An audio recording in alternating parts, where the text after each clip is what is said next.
Personalmente, estoy dispuesto a dar los primeros pasos para contribuir a esos objetivos bajo el signo de lo que hoy se llama la Cuarta Transformación Nacional.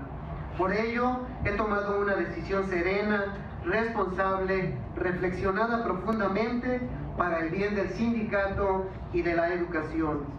He decidido solicitar a este Consejo Nacional una licencia definitiva al cargo de presidente del Sindicato Nacional de Trabajadores de la Educación. Estoy convencido que no debemos repetir las experiencias pasadas de enquistar líderes fuertes, carismáticos o morales, que obstruyen la vida democrática, que terminan asumiendo por sí mismos las decisiones del sindicato, así como el manejo patrimonial de sus recursos. Ahí tiene justamente estas declaraciones del que ahora es el ex líder magisterial también. ¿Tendrá o no que ver este mensaje que había dado horas antes la maestra Elbester Gordillo? Para platicar acerca de esto, saludo en la vía telefónica a José Gil Olmos. Él es periodista y reportero de la revista Proceso. ¿Qué tal? Muy buenas tardes, José. ¿Qué tal? Muy buenas tardes. Un gusto saludarte y gracias por conversar con nosotros acerca de este tema. ¿Qué está sucediendo? ¿Verdaderamente qué significa la salida de Juan Díaz de la Torre del CENTE?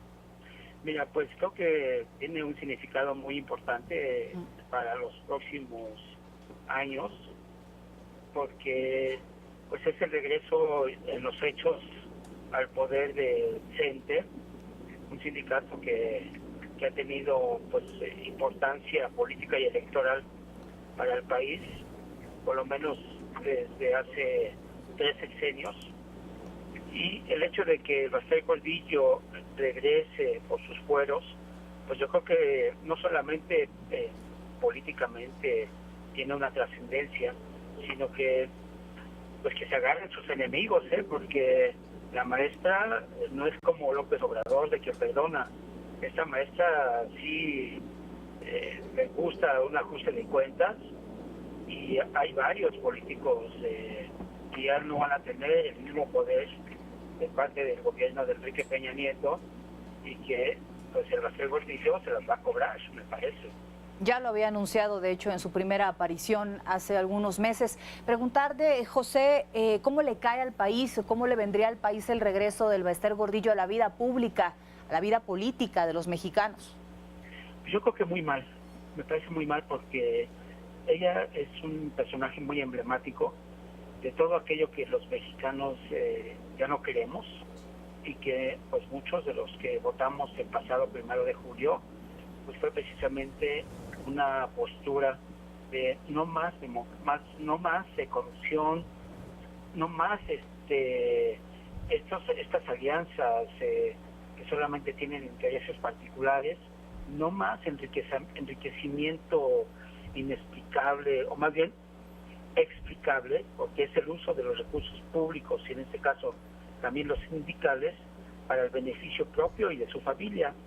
Mira, yo tengo un lote de expedientes de por lo menos son 62 propiedades a nombre de Elbester Gordillo y de su familia, y son departamentos, casas, residencias, pues este famoso penthouse que está en Polanco, sí. Y que pues evidentemente la maestra no podía comprar con su salario, porque además una cosa que es bien importante, Elbester Gordillo no es una maestra normalista, no es una profesora de carrera, sino más bien cuando ella era joven allá en Comitán, Chiapas, hizo un curso saliendo creo que del curso de la primaria, y este curso era para dar clases en las comunidades indígenas, y ella comenzó así esta carrera magisterial, que después pues se fue creciendo pues bajo la sombra de otros personajes como Carlos Jongitud, que pues la puso bajo su sombra, por así decirlo, y si no mal recuerdo, en 1989 es el presidente Carlos Salinas de Gortari quien quita a Jongitud y pone a Elbester Gordillo, y desde entonces ella es una pieza clave pues en toda esta estructura, en toda esta maquinaria político-electoral que no funciona sino a través de la corrupción. Sigue teniendo muchísimo peso.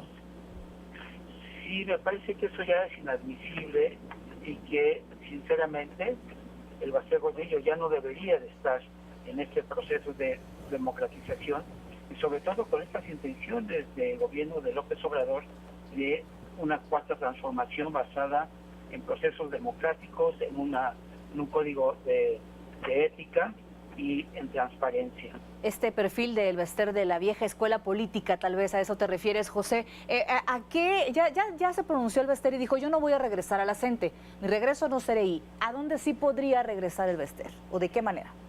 Mira, yo creo que, acuérdate que ella modificó los estatutos del sindicato y que ella quedó como líder vitalicia del CENTE.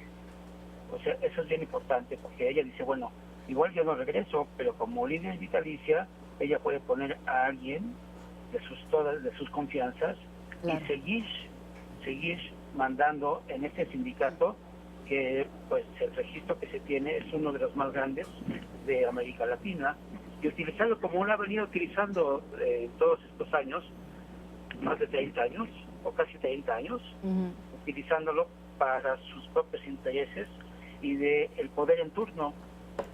Hay que recordar que ella, a través de su hijo y de el ex líder de apellido Ochoa, que ahorita no recuerdo su nombre, formaron las redes progresistas, y estas redes progresistas hicieron una campaña de proselitismo de voto a favor de Andrés Manuel López Obrador. Entonces creo que ahí ya está el mensaje de cómo es que el Baster Gordillo, una vez que salió de la cárcel, una vez que los jueces pues le quitaron los cargos por los cuales fue detenida en el 2013, y una vez que ahora quiere en los hechos va a regresar al frente del sindicato, pues va a tener un juego muy importante en los próximos meses y años. Ya lo estaremos viendo. Alejandro Alfaro. José Gil Olmos, ¿qué tal? ¿Cómo estás? Te saluda Alejandro Alfaro. Hola Alejandro, ¿qué tal? Buenas tardes. José, de acuerdo a este panorama que nos comentas, estaremos pues hablando de una simulación, ¿no? Estos movimientos en el sindicato entre la salida de Juan Díaz de la Torre, bueno, primero el video, la salida de Juan Díaz de la Torre, y luego ahorita Alfonso Cepeda Salas, quien queda al frente del sindicato, pues sería toda una simulación para regresar el poder a las manos del Baster Gordillo, ¿no? Es creo que muy claro lo que tú dices, y estoy totalmente de acuerdo. Hay toda esta escenografía que están montando, que no es más que otra cosa que una simulación, como bien lo comentas, y solamente están preparando el terreno para que regrese ella o regrese alguien de los suyos. Incluso yo no dudo que su nieto, René Fujiwara, sea una de estas piezas claves que regresen al sindicato. Entonces, creo que no se vale, ¿no?